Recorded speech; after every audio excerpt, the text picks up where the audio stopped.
But joining me now to dig into it a little bit more, Fox News contributors Leslie Marshall and DeRoy Murdoch. Great to see you both. Leslie, let's go ahead and start with you, because this is really interesting. You look at Pennsylvania. In 2016, Trump won 48%, Clinton 47%. It was so close. Now the polling for 2020 shows Biden's ahead at 50% and Trump at 43%. So he does have some work to do there. Oh, absolutely. I'm not surprised. I mean, the vice president is from Pennsylvania, even though he represents and represented when he wasn't a vice president the state of Delaware, neighbor.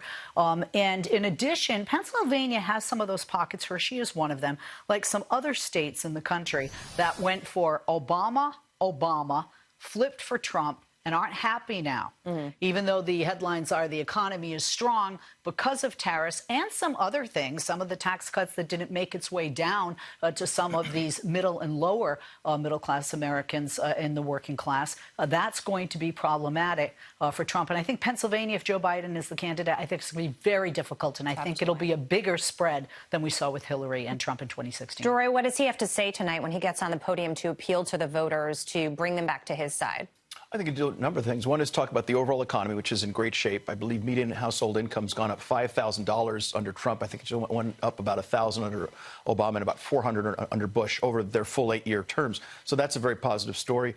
I think he can talk about any progress we might see with the U.S.-China trade deal. If that takes place, you heard a word earlier in that package, uncertainty. That's the biggest single source of uncertainty in the economy. If that goes away, I think the economy takes off like crazy. And getting a U.S., Canada, Mexico trade agreement done, looks like we may have a deal on that with the Democrats. If that finally gets passed and gets moving, that definitely will help the economies of Pennsylvania and elsewhere. It's interesting because you think about Pennsylvania, as you mentioned, Joe Biden's home state, and they're going to have to duke it out there. But also a new survey out showing, and this is, interesting, if you will, Hillary Clinton topping the list of choices for president in 2020 among Democrats. Now, it's possible that she does something that surprises us.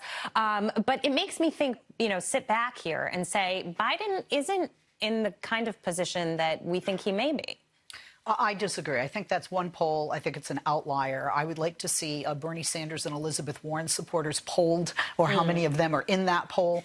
We clearly saw that in 2016, 12% of Bernie Sanders supporters voted for President Trump. An overwhelming number of them stayed home and contributed, quite frankly, to President Trump becoming president and Hillary Clinton not being president. She's not going to run. Democrats are progressive. They want to move forward. They don't want to move back. I don't see enthusiasm for her going forward for 2020. Anywhere near what it was in 2016, and the enthusiasm was huge, yet in 2016 she didn't win.